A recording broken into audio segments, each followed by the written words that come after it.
When I started doing taxes in Houston, Texas, back in 2000, I noticed that all these franchises were not owned by people of color, but we're 80% of the customers.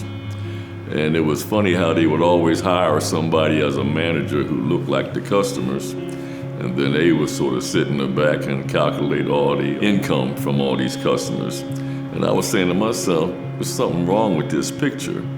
So in my heart, I was saying, we need to level the playing field here. It's a $16 billion a year industry. We are 12% of the owners of these tax offices. We have almost a proclivity to just go there to get a refund. We've been caught up in this system so long that we're not doing anything to try to keep Uncle Sam from taking all our money.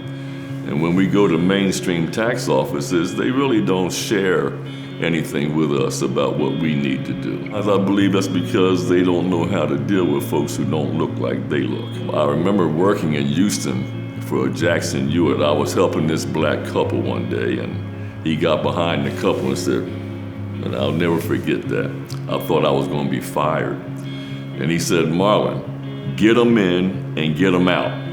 Whew.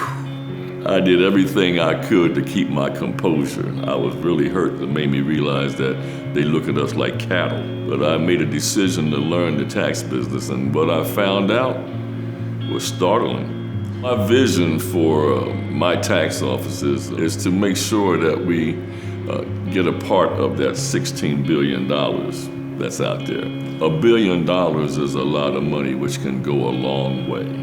We need access to that kind of capital so we can start funding our organizations and funding opportunities for people. This guy had just got out of jail, and he was a plumber. And he kept coming to me complaining about they won't pay him. So I put a contract together for him, which was binding, and they had to pay him. And I became his accountant.